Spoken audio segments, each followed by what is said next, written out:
अस्सलाम वालेकुम नाजरीन, बोलता पाकिस्तान पे आपको वेलकम। नाजरीन, दो बड़ी खबरें, दो बड़े मामलात जो इस वक्त डिस्कस भी हो रहे हैं, तो उसके अंदर आपको अपडेट करेंगे। सबसे पहले सबसे बड़ी खबर, इमरान न्याजी बनी गाला क्यों नहीं जा रहा, ये आपको अपडेट करेंगे। और दूसरे नंबर पर आपको बताएंगे कि क्यों जो असम्बलियाँ हैं वो तहलील नहीं होंगी। असम्बलियों का जो मामला है, इमरान न्याजी ने जो किया है, अब ये किस चीज़ के अंदर, किस मामले के अंदर खुद फंस चुके हैं, इसके ऊपर आपको अपडेट करेंगे। लेकिन इससे पहले रिक्वेस्ट करेंगे, काइंडली हमारे जहाँ से भी आप फेसबुक से या यूट्यूब से देख रहे हैं, तो कमेंट बॉक्स के अंदर अपने इलाके का, अपने शहर का नाम ज़रूर लिख दिया करें, ताकि हमें मालूम पड़ सके कि आप कहाँ से हमें देख रहे हैं। तो नाज़रीन, बोलता पाकिस्तान पर हम लोग जिस तरीके से यूथियों को उनका इलाज कर रहे हैं, जिस तरीके से हम इन्हें भर भर के इंजेक्शन दे रहे हैं, इनका जो सोशल मीडिया जिसके ऊपर इन्होंने तूफान खड़ा किया हुआ था, उस सोशल मीडिया को इनके लिए ही हमने वो बाले जान बना दिया है। हमारी वीडियोस देखते हैं, गालियां देते हैं, हमारी वीडियोस देखते हैं, चीखते हैं,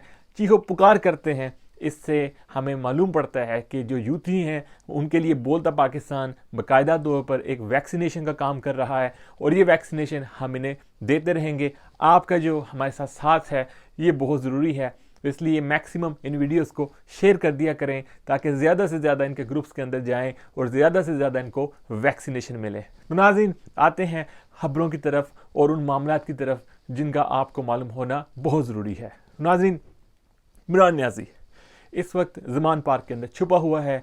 वहाँ पर इसने बंकर बना लिया हुआ है। अपने इर्द गिर्द इसने जितनी भी फायरवाल लगाई हैं, जिस तरीके से इसने अपने आप को वहाँ पर सिक्योर करके रखा हुआ है, बताने वाले बताते हैं कि अंदर ये बिल्कुल एक जहनी मरीज़ की ज़िंदगी गुजार रहा है। अपने मुलाजमीन से लड़ता है, झगड़ता है, गालियाँ देता है। अपनी जितनी भी लीडरशिप वहाँ पर आती है, जो भी इसके यार दोस्त हैं, जो भी इसके वो गैंग का हिस्सा हैं, उनके साथ भी लड़ता है, उनसे पैसे मांगता है, उनसे फ़ंड्स मांगता है, उनसे पूछता है कि मेरे फंड्स जो हैं क्यों नहीं आ रहे, ये इनके अंदर जो ब्लॉकेज लग गई है, क्यों लग गई है, बाहर से जो पैसा है वो भी नहीं आ रहा, और मुझे वजारत उज़्मा मिलने में और कितने दिन लगेंगे। अब लोगों से इस तरह के मशवरे करने शुरू हो गया है।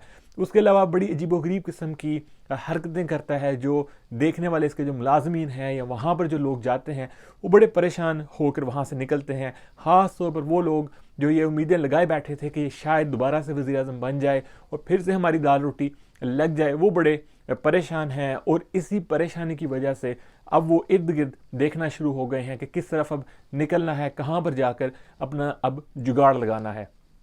तो इस वक्त इमरान न्याजी जो है वहाँ पर बैठा है, और उसकी जो मेन रीज़न ये है कि बनी गाला के अंदर FIA ने जिस तरीके से बाहर के मेन दरवाज़ों के ऊपर, गेट्स के ऊपर जो इसकी गिरफ्तारी के हवाले से, इसकी पेशियों के हवाले से जो नोटिस वहाँ पर चस्पा कर दिए हैं और इसे वहाँ पर ढूंढते फिर रहे हैं, एक तो ये सबसे बड़ी वजह है। और दूसरे नंबर पर इसे इस चीज़ का भी शक है कि जैसे ही मैं लाहौर से यानी पंजाब से, अपनी गवर्नमेंट से कि टेरिटरी से बाहर निकलूँगा, मुझे गिरफ्तार कर लिया जाएगा। और तीसरे नंबर पर एक बड़ी ही अजीबोगरीब किस्म की जो वहाँ से कहानियाँ सुनने को मिल रही हैं कि बनी गाला के अंदर जिस तरीके से काले जादू और ये जितने भी टूने वगैरह वहाँ पर किए गए, वो इसके दिमाग के अंदर एक चीज़ बैठ चुकी है। उस चीज़ को गो कि हम जैसे लोग जो हैं एज अ मजाक लेते हैं या फिर उसे हम सीरियस नहीं समझते, लेकिन एक ऐसी चीज़ है ये जादू टूना और इस तरह के मामलात कि बाज़ लोग जो हैं इसके अंदर जब इसको बार बार देखते हैं या शायद इससे कोई जाली तौर पर ही फ़ायदे उठाए हों, तो इंसान के जहन के अंदर ये चीज़ें बैठ जाती हैं। यही चीज़ें इसके जहन के अंदर बैठ चुकी हैं कि शायद वो चीज़ें इसको नुकसान पहुंचाएंगी। और इससे जब बातों बातों में पिंकी पीरनी ने ये सारी चीज़ें कहीं भी, इसे बताई भी, तो उसके बाद ये चीज़ें इसके जहन में बैठ चुकी हैं कि वो चीज़ें वहाँ पर इसको नुकसान पहुँचाएंगी। तो उसकी वजह से ये डरा हुआ ज़मान पार्क के अंदर ही बैठा हुआ है। और इस वक्त इसकी हालत ये है कि सियासत तो दूर की बात है, मुल्क चलाना तो दूर की बात है, ये अपने आप को, अपनी मेंटेनेंस जो है वो नहीं कर पा रहा। और वो लोग जो अभी भी इसके पीछे लगे हुए हैं, इसको महात्मा समझे बैठे हैं, इसको समझते हैं कि शायद इनके जो मसाइल का वो हल करेगा, और या फिर इसका एक वो दोबारा से वो लीडरशिप वाला वो जो सिलसिला है वो शुरू होगा, फिर से वो सब कुछ वापस आ जाएगा, वो इंतहाई बेवकूफ़ किस्म के लोग हैं। उनको ये समझ लेना चाहिए कि अब इमरान न्याजी जो है वो वापस, तो बहुत ही दूर की बात है, वो वापस अपनी ज़िंदगी के अंदर, अपने नॉर्मल मामलात के अंदर भी वापस नहीं आ सकता। जितना जल्दी इस चीज़ को समझ लें उतना ही बेहतर है। और दूसरे नंबर पर रही असम्बलियाँ तहलील करने वाली बात और असम्बलियों से निकलने वाली बात, तो वो भी इस सारी चीज़ के साथ रेलिवेंट है, क्योंकि इमरान नियाज़ी जो है इस वक्त अपना जो जहनी तवाज़न है वो उसका बिल्कुल मुकम्मल तौर पर बहाल नहीं है। वो ठीक तरह से फ़ैसला नहीं कर पा रहा। इस तरह की जो बोंगियाँ हैं, इस तरह के जो उल्टे सीधे फ़ैसले हैं, वो बात तो कर देता है, लेकिन उसके साथ जो चलने वाले लोग हैं वो इसके ऊपर अमल पैरा नहीं होते। जैसे सरहद के जो KPK के जो वज़ीर आला हैं, वो तो कभी भी इस चीज़ को वहाँ पर लागू नहीं होने देंगे।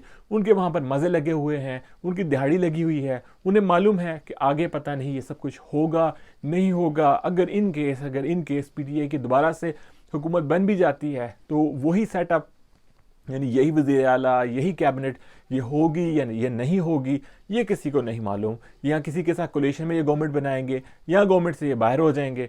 और फिर जितने केसेस इनके ऊपर पड़ते जा रहे हैं, जैसे मुराद सईद है, उसे देख लें, जिस तरीके से अरशद शरीफ के जो कत्ल के अंदर नई जो मामला सामने आए हैं, लैपटॉप उसके पास जो बरामद हो गया है, इन सारी चीज़ों को देखते हुए वो इतना बड़ा रिस्क नहीं ले सकते, क्योंकि उन्होंने उस साइड पे जितने जितने बड़े ब्लंडर मारे हैं, जितने जितने बड़े उन्होंने, मैं तो समझता हूँ, गुनाह कर दिए हैं, वो कभी भी ये रिस्क नहीं लेंगे। वो कभी भी हुकूमत से बाहर नहीं निकलेंगे, वो इसका रिस्क नहीं लेंगे। दूसरी तरफ आ जाए पंजाब के अंदर, तो पंजाब का सबसे बड़ा डाकू परवेज़ इलाही जो है, वो कभी भी ये नहीं होने देगा, क्योंकि उसकी हुकूमत है। वो चाहेगा कि वो अगली जो इलेक्शन होंगे उसके अंदर कम से कम 20 से 25 सीटें पंजाब के अंदर और कम से कम 8 से 10 सीटें नेशनल लेवल पर काफ लीग को निकलवा कर दे। और उसके लिए बहुत ज़्यादा तैयारी, तरक्याती काम और इन्फ्लुएंस जो है वो बहुत ज़्यादा ज़रूरी है। अगर वो इस वक्त इन सारी चीज़ों को छोड़ता है, एक नया सेटअप आ जाता है, समझ लें पीपल्स पार्टी का आ जाता है, जरदारी साहब पंजाब के अंदर बैठे हुए हैं, नून लीग का नहीं भी आता, इस सूरत में भी काफ लीग को बहुत ज़्यादा डैमेज होगा।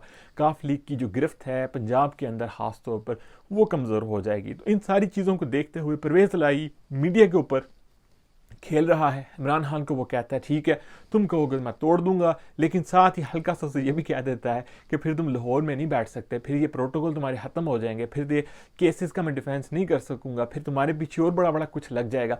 हल्के से मुंह के साथ वो उसे ये भी सुना देता है। तो ये सारी जब चीज़ें जो सूरत हाल जब देखता है इमरान नियाज़ी, और ख़ास तौर पर उसके जो लोग हैं, जैसे आज आर्मी चीफ की जो वो चेंज ऑफ कमांड की जो तकरीब थी, उसके अंदर भी असद कैसर को भी देखा गया, उसके अंदर परवेज़ हटक को भी देखा गया, PTI के और लोगों को भी वहाँ पर देखा गया, और वो अपने जो कनेक्शंस हैं इनके साथ बहाल रखना चाहते हैं।